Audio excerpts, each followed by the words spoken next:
Dear students, কেমিস্ট্রিওয়ালা SP চ্যানেলে সকলকে স্বাগত জানাচ্ছি।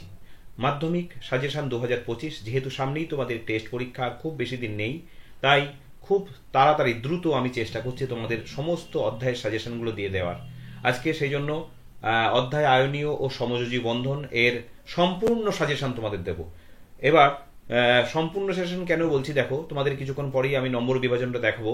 ইতিমধ্যে যে সমস্ত অধ্যায়ের সাজেশনগুলো পেয়ে গেছো সেগুলো তৈরি করে ফেলো, এবং আমি খুব দ্রুত চেষ্টা করছি খুব তাড়াতাড়ি তোমাদের যে কটা অধ্যায় বাকি আছে, আর যে বেশিরভাগ অধ্যায় দিয়ে দিয়েছি, আর কয়েকটা অধ্যায় বাকি আছে, সেগুলো খুব চেষ্টা করব খুব 4-5 দিনের মধ্যে সেগুলো দিয়ে দেওয়ার।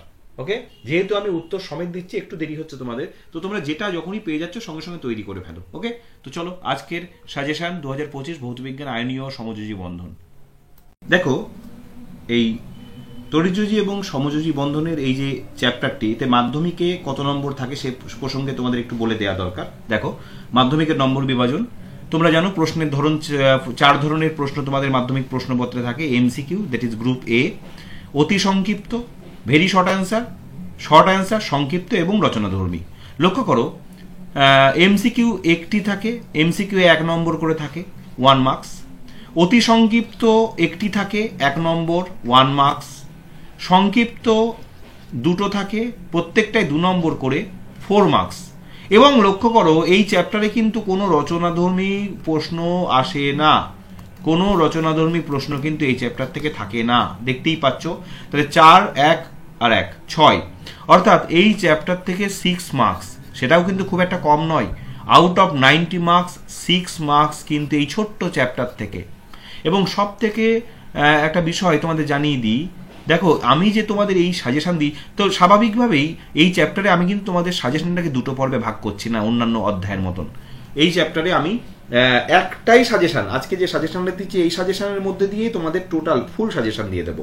অর্থাৎ এমসিকিউ, অতি সংক্ষিপ্তর জন্য ফুল সাজেশন এই একটা ভিডিওতেই পেয়ে যাচ্ছ।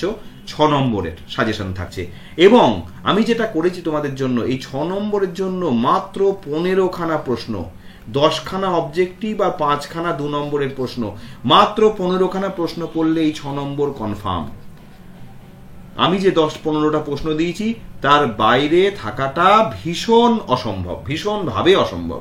তো এই 15টা প্রশ্ন দেখো, আমি তোমাদের সুন্দরভাবে প্রশ্নগুলো সুন্দরভাবে উত্তর লিখে দিয়েছি, এবং প্রত্যেকটা প্রশ্ন বুঝিয়ে দিয়েছি, এবং প্রত্যেকটা প্রশ্নের উত্তরও সুন্দর করে লেখা আছে, সব রেডি, শুধু তোমাদের তৈরি করতে হবে। তো চলো দেখি কিভাবে কি করেছি। দেখো, 1 নম্বর প্রশ্নে, অতি সংক্ষিপ্ত প্রশ্নের সাজেশন ও উত্তর। 1 নম্বর প্রশ্নে, নিচের কোন যৌগগুলি তড়িৎযোজী এবং কোন যৌগগুলি সমযোজী লেখো। মাধ্যমিকে কিন্তু এই ধরনের প্রশ্ন বহুবার এসছে। তো চলো দেখি কিভাবে করতে হয়। আমি তোমাদের এই ধরনের প্রশ্ন হ্যান্ডেল করার জন্য আমি একটা ট্রিক্স শিখিয়ে দেব। কি ট্রিক্স একটু দেখে নাও, আমি তোমাদের আগেও বলেছি।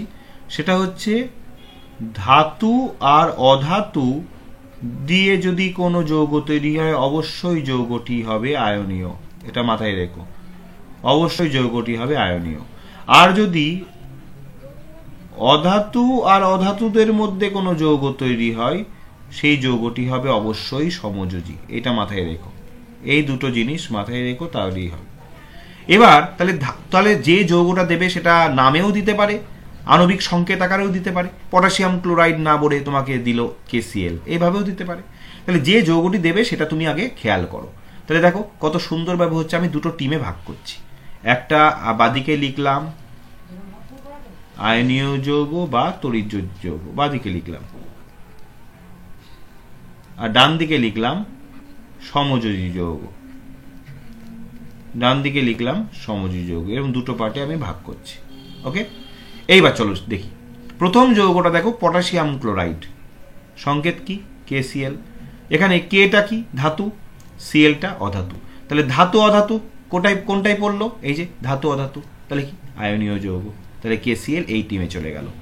নাইট্রোজেন অণুতে চলো, নাইট্রোজেন অণু, তাহলে 2টো নাইট্রোজেন পরমাণুর মধ্যে একটা যৌগ তৈরি হয়েছে, নাইট্রোজেন অণু। এখানে 2টো নাইট্রোজেন কি অধাতু আমরা জানি, তাহলে চলে গেল। তাহলে 2টো নাইট্রোজেন অধাতু, এই যে অধাতু সমযোজী, তাহলে নাইট্রোজেন চলে গেল এই টিমে। ম্যাগনেসিয়াম অক্সাইড, ম্যাগনেসিয়াম ধাতু, অক্সিজেন অধাতু, চলে গেল কোথায়, এই টিমে। চলে আসো হাইড্রোজেন ক্লোরাইড, HCl, হাইড্রোজেন অধাতু, ক্লোরিন অধাতু, তাহলে দুটো অধাতু চলে গেল কোথায়? সমযোজী যৌগ। লিথিয়াম হাইড্রাইড, LiH, লিথিয়াম ধাতু, হাইড্রোজেন অধাতু, চলে গেল কোথায়? আয়নীয় যৌগ। এ প্রসঙ্গে বলে দিই আরো একটা যৌগ, ক্যালসিয়াম হাইড্রাইড, যেটাকে হাইড্রোলিথ বলা হয়, এ প্রসঙ্গে বলে রাখলাম, এটাও কিন্তু আয়নীয় যৌগ, CaH2। আর কি আছে? ইথিলিন, C2H4, দেখো কার্বনও অধাতু, হাইড্রোজেন অধাতু, তাহলে দুটো অধাতু, তাহলে ইথিলিন অবশ্যই সমযোজী যৌগ। আর আছে কার্বন ডাইঅক্সাইড, CO2, এটাও অধাতু, এটাও অধাতু, তাহলে সমযোজী যৌগ। বোঝা গেল ব্যাপারটা? শুধু খেয়াল করবে যে যৌগটা দিয়েছে সেটার দুটো পার্ট থাকে, দুটো পার্ট, একটা ধাতু একটা অধাতু কিনা, বা দুটোই অধাতু কিনা। যদি একটা ধাতু একটা অধাতু হয় তাহলে আয়নীয় যৌগ, আর দুটোই অধাতু হলে সমযোজী যৌগ। Is it clear? চলো 2 নম্বর প্রশ্নে যাই।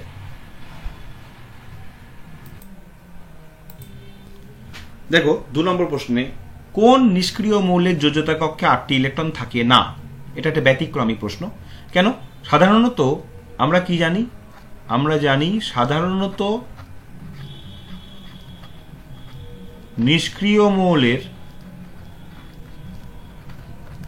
সর্ববহিস্থ কক্ষে কটি ইলেকট্রন থাকে? 8টি ইলেকট্রন থাকে।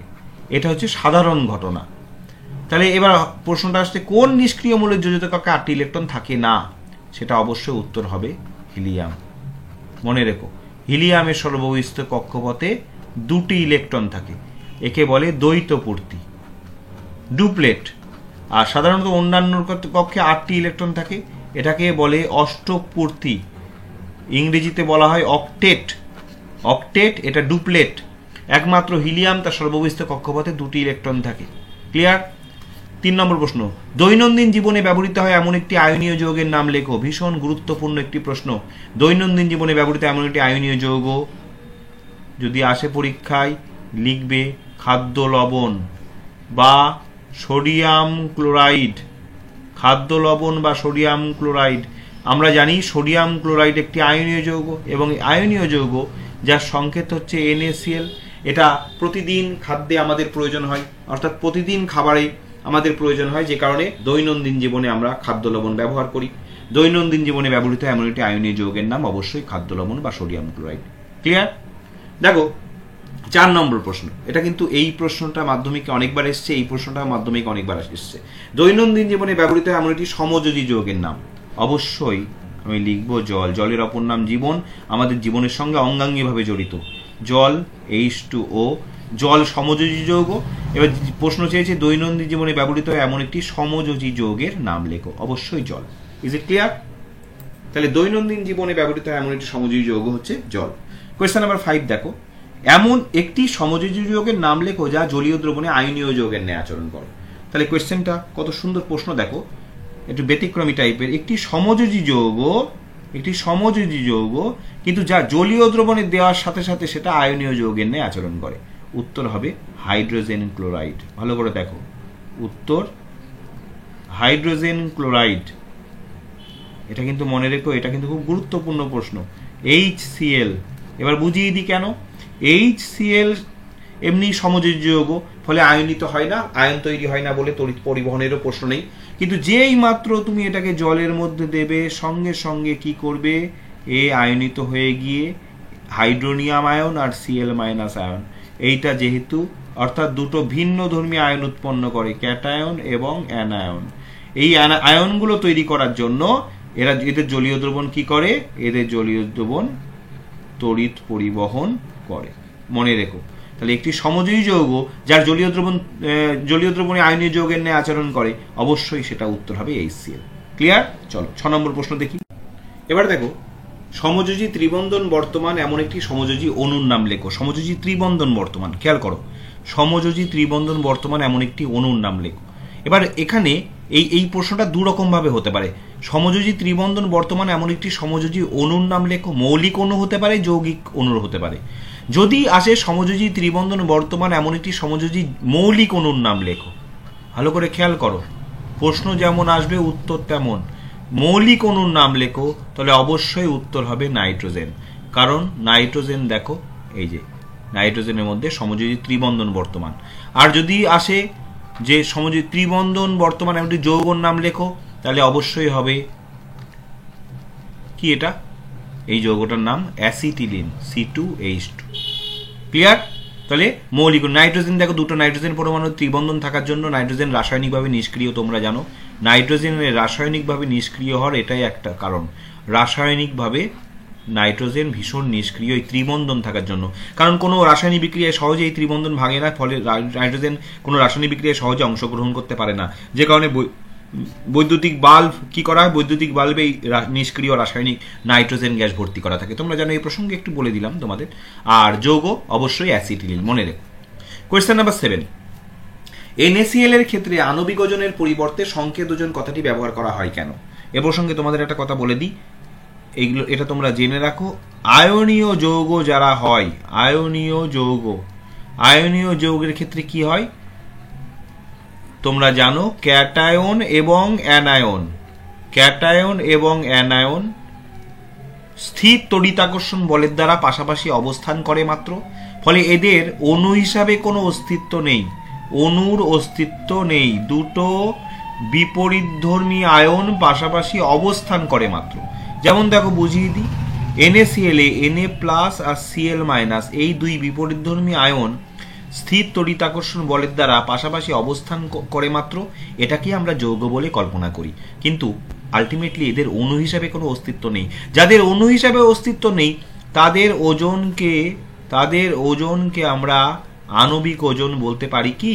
তাদের ওজনকে আণবিক ওজন বলা যায় না। তাদের ওজন প্রকাশ করার জন্য এক বিশেষ ভাষা ব্যবহার করা হয়, শব্দ ব্যবহার করা হয়, সেটার নাম হচ্ছে সংকেত ওজন। মনে রেখো, যে সমস্ত যৌগরা আয়নীয় যৌগ তাদের সংকেত ওজন ব্যবহার করা হয়। এ প্রসঙ্গে NaCl যেহেতু একটা আয়নীয় যৌগ, তাহলে NaCl এর ওজন কত? সোডিয়ামের 23 আর Cl এর 35.5, তাহলে কত হলো? 58.5। এই 58.5 এই ওজনটা NaCl এর কিন্তু আণবিক ওজন নয়। NaCl এর কি ওজন? অবশ্যই সংকেত ওজন। শুধুমাত্র NaCl না, যত আয়নীয় যৌগ আছে প্রত্যেকের ওজন কিন্তু সংকেত ওজন, আণবিক ওজন নয়। মনে থাকলো, এদের অণু হিসাবে যেহেতু অস্তিত্ব নেই সেই কারণে। একদম 8 নম্বর প্রশ্নে চলে এলাম। অ্যামোনিয়া ও জলের অণুর ক্ষেত্রে কয়টি করে নিঃসঙ্গ ইলেকট্রন জোড় থাকে? এবার এই প্রসঙ্গে একটা কথা বলে দিই, আগে আমি স্ট্রাকচারটা এঁকে নিই, তার তো তোমাদের বোঝাতে সুবিধা হবে। এটা নাইট্রোজেন আর এটা জল, দুটো অণু গঠন এঁকে নিলাম। এখন এই নাইট্রোজেন 3টে হাইড্রোজেনের সঙ্গে বন্ধন করেছে, ইলেকট্রন ব্যবহার করেছে, ব্যবহার করার পরেও নাইট্রোজেনের 2টো ইলেকট্রন রয়ে গেছে, আর অক্সিজেনের এরকম 4টে ইলেকট্রন রয়ে গেছে। তাহলে 2টো ইলেকট্রন মানে কত জোড়? এক জোড়া। আর 4টে ইলেকট্রন মানে কত জোড়া? 2 জোড়া। তাহলে যদি নিঃসঙ্গ ইলেকট্রন জোড় বলি, তাহলে এখানে একটি আর এখানে 2টি। ঠিক আছে? তাহলে এই যে বন্ধন হয়ে যাওয়ার পরেও যে আনইউজড ইলেকট্রন থাকে, এগুলোকে বলা হয় নিঃসঙ্গ ইলেকট্রন জোড়। ওকে, তাহলে অ্যামোনিয়ার আছে একটি, যেহেতু জোড় কথাটা বলছি, একটি নিঃসঙ্গ ইলেকট্রন জোড়, আর জলের রয়েছে 2টি নিঃসঙ্গ ইলেকট্রন জোড়। বোঝা গেল ব্যাপারটা? আর জোড় কথাটা ব্যবহার না করলে অ্যামোনিয়ার 2টি নিঃসঙ্গ ইলেকট্রন আর জলের 4টি নিঃসঙ্গ ইলেকট্রন। বোঝা গেল? একই রকম ভাবে মিথেনের দেখো, বন্ধন হয়ে যাওয়ার পরে কোনো ইলেকট্রন আনইউজড, অব্যবহৃত অবস্থায় পড়ে থাকে না, তাই মিথেনের মধ্যে নিঃসঙ্গ ইলেকট্রন জোড় থাকে না, 0। ক্লিয়ার? 8টা হয়ে গেল। চলো আর দুটো অতি সংক্ষিপ্ত প্রশ্ন দেখো। 9 নম্বর প্রশ্ন, তড়িৎযোজী ও সমযোজী 2 প্রকার বন্ধন বর্তমান এমন একটি যৌগের নাম লেখো। ভীষণ গুরুত্বপূর্ণ একটি প্রশ্ন, জেনে নাও। তড়িৎযোজী বন্ধনও রয়েছে, তাহলে তড়িৎযোজী প্লাস সমযোজী 2 প্রকার বন্ধনই বর্তমান এমন একটি যৌগ, নাম লিখে দিচ্ছি প্রথমে, জেনে নাও। সোডিয়াম সায়ানাইড হতে পারে, পটাশিয়াম সায়ানাইড হতে পারে। তাহলে NaCN বুঝিয়েও দিচ্ছি, দেখো NaCN এর মধ্যে Na+ আর Cn-। তাহলে এই যে প্লাস আর মাইনাসের মধ্যে কি বন্ধন তোমরা জানো? তড়িৎযোজী বন্ধন। এইবার এই যে Na+ আর Cn-, এই C আর N এর মধ্যে, কার্বন আর নাইট্রোজেনের মধ্যে কি রয়েছে? সমযোজী বন্ধন। এই যে ত্রিবন্ধন, কার্বন নাইট্রোজেন। তাহলে একটা যৌগ যার মধ্যে তড়িৎযোজী বন্ধনও আছে, সমযোজী বন্ধনও আছে। এ প্রসঙ্গে তোমাদের একটা ভীষণ গুরুত্বপূর্ণ তথ্য দিয়ে রাখি। এমন একটি যৌগের নাম যার মধ্যে জেনে রাখো তোমরা তড়িৎযোজী, সমযোজী এবং অসমযোজী 3 প্রকার বন্ধন আছে। তড়িৎযোজী, সমযোজী, অসমযোজী। সেরকম একটা যৌগের নাম মনে রেখো, অ্যামোনিয়াম ক্লোরাইড। এটা কিন্তু পরীক্ষায় তোমাদের আসতে পারে। কোনো স্টুডেন্ট না পারলেও আমার স্টুডেন্টরা কিন্তু পারবে। অ্যামোনিয়াম ক্লোরাইড, এর মধ্যে 3 প্রকার বন্ধনই রয়েছে। ক্লিয়ার? শেষ প্রশ্ন অতি সংক্ষিপ্ত। একটি পরমাণুর ইলেকট্রন বিন্যাস 2,8 হলে এটি তড়িৎযোজী নাকি সমযোজী যৌগ গঠন করবে? তাহলে দেখে নাও, আমি তোমাদের শিখিয়ে দিই। ইলেকট্রন বিন্যাস কত? 2,8,1। এবার তোমরা জানো প্রত্যেকটা পরমাণুর সাধারণ চিন্তা ভাবনা কি, সাধারণ টেন্ডেন্সিটা কি। সর্ববহিস্থ কক্ষপথে কটি ইলেকট্রন রাখতে চাই? 8টি। অষ্টক পূর্তি নীতি রয়েছে, তোমরা জানো। তাহলে এও 8টি ইলেকট্রন রাখতে চাইবে, কিন্তু রাখতে গেলে এর এই একটি ইলেকট্রন কি করছে? ডিস্টার্ব করছে। তাহলে স্বাভাবিকভাবে এই পরমাণুটার মধ্যে একটা টেন্ডেন্সি থাকবে কি বলতো? এই যে ইলেকট্রনটা ডিস্টার্ব করছে সেই ইলেকট্রনটা সে ছাড়তে চাইবে। স্বাভাবিকভাবে এই পরমাণুটা মধ্যে ভীষণ চেষ্টা থাকবে এই ইলেকট্রনটা ছেড়ে দিলেই কি তৈরি করবে? ছেড়ে দিলেই তৈরি করবে কি? ক্যাটায়ন। তাহলে এ ক্যাটায়ন তৈরি করলো। তাহলে যে পরমাণু ক্যাটায়ন উৎপন্ন করার জন্য রেডি হয়ে বসে আছে সে সমযোজী যৌগ তৈরি করবে না যৌগ তৈরি করবে? এবার তোমরা নিজেরাই বলতে পারবে। অবশ্যই কোন যৌগ? তড়িৎযোজী যৌগ। বুঝতে পারলে ব্যাপারটা? যে একটা ইলেকট্রন ছাড়তে, সাধারণত জেনে রাখো যে সমস্ত পরমাণুর সর্ববহিস্থ কক্ষপথে 1টি বা 2টো ইলেকট্রন থাকে তাদের টেন্ডেন্সি থাকে তড়িৎযোজী যৌগ তৈরি করার। যাদের সর্ববহিস্থ কক্ষপথে 6টি বা 7টা ইলেকট্রন থাকে তাদেরও টেন্ডেন্সি থাকে তড়িৎযোজী যৌগ তৈরি করার। এটা ধাতু, এটা অধাতুর। ক্লিয়ার? আর যাদের সর্ববহিস্থ কক্ষপথে 3 বা 4টি ইলেকট্রন থাকে তারা সাধারণত সমযোজী যৌগ গঠন করতে চায়। বোঝা গেল ব্যাপারটা? চলো এবার আমরা এইভাবে 10টি অতি সংক্ষিপ্ত প্রশ্ন, যেটা এমসিকিউ এর মধ্যেও কভার করে গেল, আমি তোমাদের বুঝিয়ে দিলাম। এইবার সংক্ষিপ্তর জন্য মাত্র 5খানা প্রশ্ন তোমাদের আমি বোঝাবো, মাত্র 5টা। চলো দেখি। তাহলে এই 15টা প্রশ্নের বাইরে যদি প্রশ্ন আসে তখন আমাকে বলো। 15টা প্রশ্ন রেডি করলেই যথেষ্ট। চলো এবার দেখো সংক্ষিপ্ত প্রশ্নের সাজেশন উত্তর। প্রথম প্রশ্ন, আয়নীয় ও সমযোজী যৌগের মধ্যে নিম্নলিখিত তথ্যের উপর 2টি পার্থক্য লেখো। 1 নম্বর তড়িৎ পরিবাহিতা, 2 নম্বর দ্রাব্যতা। এ প্রসঙ্গে তোমাদের একটা কথা বলে দিই, যদি বলে 2টি পার্থক্য লেখো সেক্ষেত্রে তোমাদের স্বাধীনতা থাকবে, তোমরা যে কোনো পয়েন্টের উপর লিখতে পারো। কিন্তু যদি প্রশ্নে কোনো পার্টিকুলার পয়েন্ট তোমাদের বলে দেওয়া হয় তাহলে তোমাদের স্বাধীনতা থাকলো না, পার্টিকুলার ওই পয়েন্টের উপরই তোমাদের লিখতে হবে। যদি ওই পয়েন্টের উপর না লিখে তোমাদের যেটা মনে আছে অন্য কিছু লেখো তাহলে কিন্তু প্রচুর লিখলেও নাম্বার পাবে না, তোমাদের স্পেসিফিক হয়ে গেল ব্যাপারটা। এখানে দেখো যেহেতু 2টো পয়েন্ট বলে দিয়েছে আমি তোমাদের সেই জন্য ব্যাপারটা বুঝিয়ে দিলাম। দেখো ওই 2টো পয়েন্টের উপরেই পার্থক্য লিখেছি। দেখো আয়নীয় যৌগ, সমযোজী যৌগ, তড়িৎ পরিবাহিতা, পরিষ্কার লেখা আছে, সুন্দর করে লিখে দিয়েছি। যৌগগুলি গলিত অবস্থায় ও জলীয় দ্রবণে আয়নিত হয় তাই তড়িৎ পরিবহন করে, কিন্তু কঠিন অবস্থায় তড়িৎ পরিবহন করে না। তাহলে এই যে আয়নীয় যৌগরা গলিত অবস্থায় অথবা জলীয় দ্রবণে ক্যাটায়ন অ্যানায়ন এই আয়নে বিভাজিত হয়ে যায়, আয়ন উৎপন্ন করে। প্রচুর আয়ন উৎপন্ন করার জন্য এদের জলীয় দ্রবণ, এদের কি হয় বা গলিত অবস্থায় এরা তড়িৎ পরিবহন করে। কিন্তু কঠিন অবস্থায় এরা কি হয়? কঠিন অবস্থায় এরা কম্প্যাক্ট অবস্থায় থাকে, প্রচন্ড সুশৃঙ্খল অবস্থায় থাকে বলে এরা আয়নিত হয় না, যে কারণে তড়িৎ পরিবহন করে না। কিন্তু সমযোজী যৌগ যারা, তারা কোনো অবস্থাতেই আয়নিত হয় না, তাই সাধারণত এরা তড়িৎ অবিশ্লেষ্য পদার্থ, এরা তড়িৎ পরিবহন করে না। মনে রেখো, সুন্দরভাবে লেখা আছে। দ্রাব্যতায় চলে আসো। আয়নীয় যৌগরা সাধারণত জলে দ্রাব্য কিন্তু জৈব দ্রাবকে অদ্রাব্য, আর সমযোজী যৌগরা জলে অদ্রাব্য কিন্তু জৈব দ্রাবকে দ্রাব্য। আমি তোমাদের একটা কথা বলেছিলাম মনে আছে তো, লাইক ডিজলভ লাইক। এই কথাটা বারে বারে বলি আমি, লাইক ডিজলভ লাইক। অর্থাৎ যারা ধ্রুবীয় হয় তারা ধ্রুবীয় দ্রাবকে দ্রবীভূত হয়, যারা অধ্রুবীয় হয় তারা অধ্রুবীয় দ্রাবকে দ্রবীভূত হয়। এখন যেহেতু আয়নীয় যৌগরা কি? আয়নীয় যৌগরা ধ্রুবীয়, তাহলে এরা জল যেহেতু ধ্রুবীয় তাহলে আয়নীয় যৌগরা জলে দ্রাব্য। ঠিক আছে, আবার জৈব দ্রাবকরা আবার অধ্রুবীয়, তাহলে স্বাভাবিকভাবে আয়নীয় যৌগরা জৈব দ্রাবকে অদ্রাব্য। সমযোজী যৌগের ক্ষেত্রে ঠিক উল্টো। ওকে, চলো 2 নম্বর প্রশ্নে যাই। দেখো এবার পরের প্রশ্ন, তড়িৎযোজী যৌগের গলনাঙ্ক স্ফুটনাঙ্ক সমযোজী যৌগ অপেক্ষা সর্বদা বেশি হয় কেন? ওকে, চলো দেখি। তড়িৎযোজী যৌগের ক্ষেত্রে ক্যাটায়ন ও অ্যানায়নের মধ্যে দেখো তড়িৎযোজী যৌগের গলনাঙ্ক স্ফুটনাঙ্ক সমযোজী যৌগে সর্বদা বেশি হয়। তড়িৎযোজী যৌগের ক্ষেত্রে ক্যাটায়ন ও অ্যানায়নের মধ্যে শক্তিশালী স্থির তড়িতাকর্ষণ বল কাজ করে, যে কারণে তড়িৎযোজী যৌগের গঠন অনেক সুশৃঙ্খল ও শক্তিশালী হয়। যেমন ধরো একটা উদাহরণ হিসেবে বলতে পারি যে ধরো এবারের প্রশ্ন দেখো, তড়িৎযোজী যৌগে গলনাঙ্ক ও স্ফুটনাঙ্ক সমযোজী যৌগ অপেক্ষা সর্বদা বেশি হয় কেন?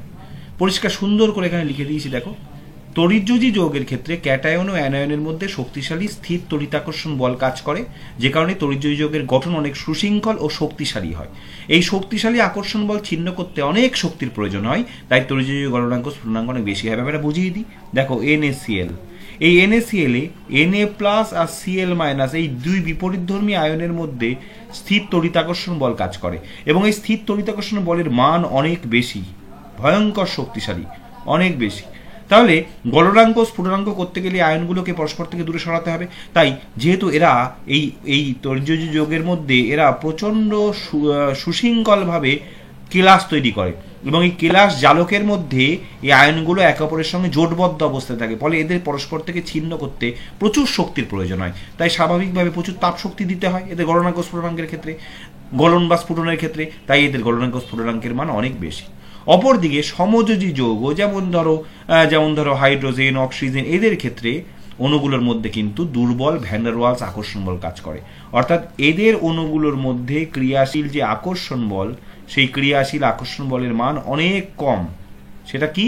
ভ্যান ডার ওয়ালস আকর্ষণ বল, যেটা অনেক দুর্বল। ফলে স্বাভাবিকভাবে অণুগুলোকে পরস্পর থেকে ছিন্ন করতে অনেক কম শক্তির প্রয়োজন হয়। অল্প শক্তি দিলেই পরস্পর থেকে ছিন্ন হয়ে যায়। তাই এদের গলন বা স্ফুটনের ক্ষেত্রে অল্প শক্তি দিলেই হয়। তাই এদের গলনাঙ্ক স্ফুটনাঙ্ক অনেক কম। ওকে, চলো নেক্সট প্রশ্নে যাই, 3 নম্বর প্রশ্নে। এবার আমি তোমাদের লুইস ডট ডায়াগ্রাম আঁকা শেখাবো। খুব সুন্দর জিনিস এবং খুব ইম্পর্টেন্ট। মাধ্যমিক পরীক্ষায়, টেস্টে অথবা ফাইনালে এখান থেকে কিন্তু প্রশ্ন আসবেই। লুইস ডট ডায়াগ্রামে একটা কথা মনে রেখো, সর্বদা পরমাণুর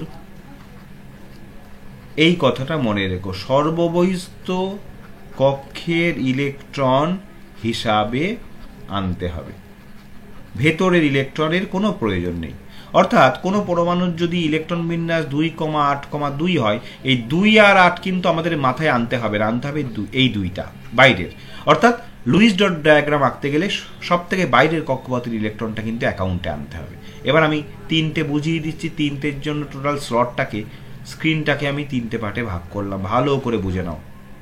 দেখো, NH3। এখন নাইট্রোজেনের ইলেকট্রন বিন্যাস বলো। নাইট্রোজেনের ইলেকট্রন বিন্যাস 2,5। তাহলে 2,5 হলে আমাদের 5 হিসেবে আনতে হবে, 2 নয়।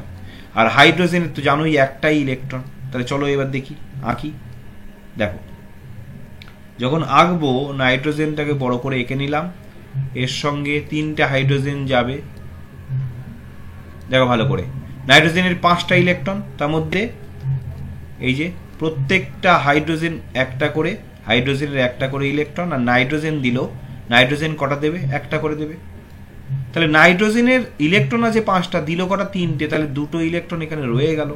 এই যে রয়ে যাওয়া ইলেকট্রনটা, অর্থাৎ আনইউজড, যেটা ব্যবহার হলো না, এইটাকেই কিন্তু কিছুক্ষণ আগে তোমাদের আমি শেখালাম নিঃসঙ্গ ইলেকট্রন জোড় বলে।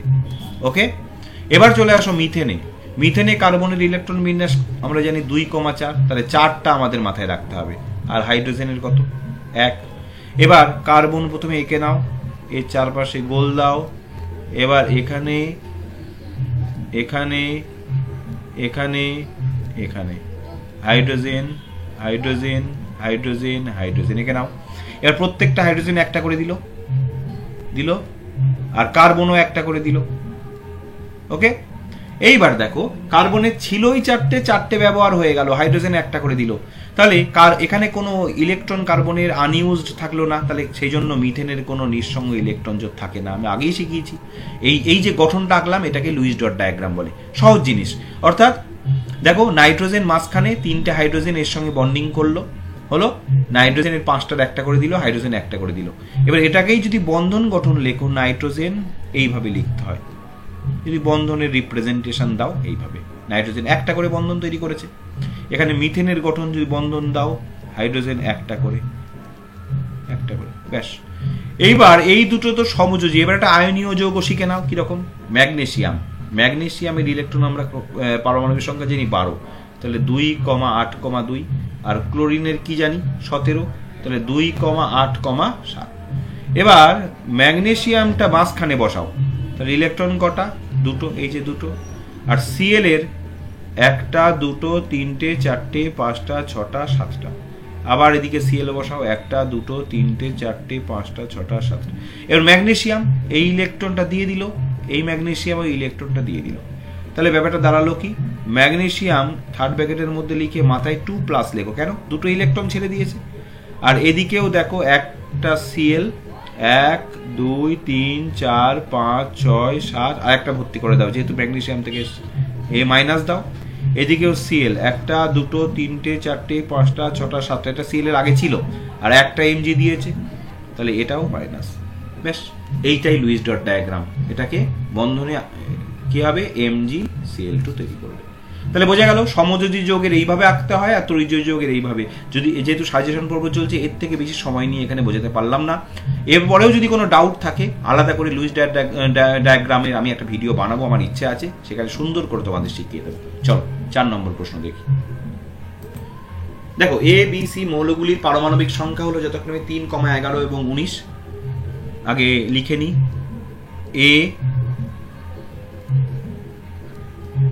এ পারমাণবিক সংখ্যা 3, বি এর পারমাণবিক সংখ্যা 11, আর সি এর পারমাণবিক সংখ্যা কত, 19। ওকে, এবার দেখো, এবার এদের ইলেকট্রন বিন্যাস করলে কিরকম হবে। ইলেকট্রন বিন্যাস যদি করো,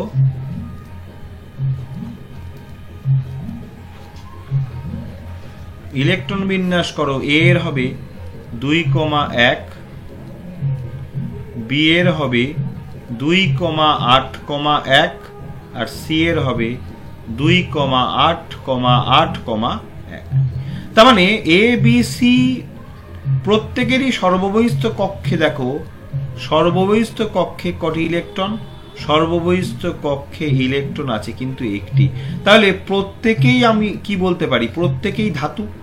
কারণ আমি তোমাদের আগে শিখিয়েছি যে সর্ববহিস্থ কক্ষপথে 1টি বা 2টো ইলেকট্রন থাকলে তারা কি হয়, ধাতু।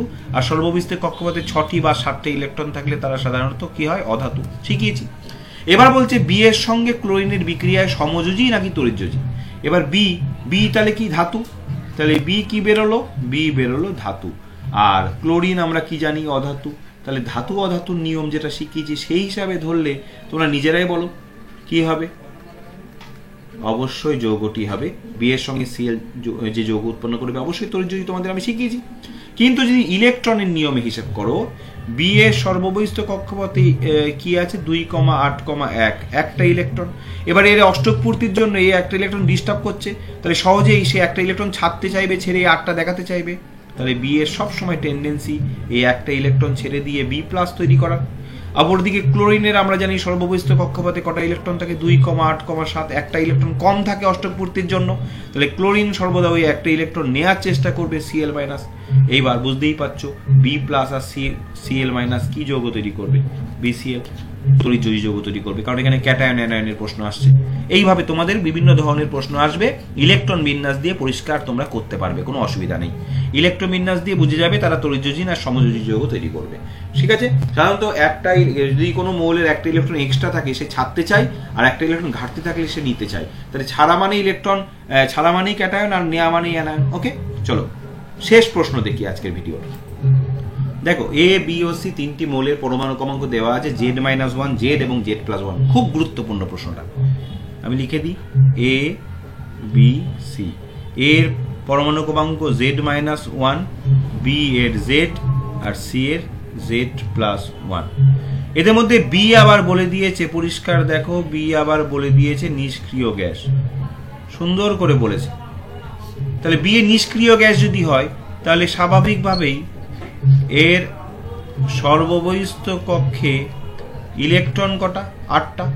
পরিষ্কার জানি আমরা, কারণ যে কোনো নিষ্ক্রিয় গ্যাসের সর্ববহিস্থ কক্ষে 8টি ইলেকট্রন থাকে। এবার তার স্বাভাবিকভাবে এর ইলেকট্রন কটা হচ্ছে, 8 - 1, তাহলে কটা, 7টা। দেখো কিভাবে করতে হয় বুঝিয়ে দিই।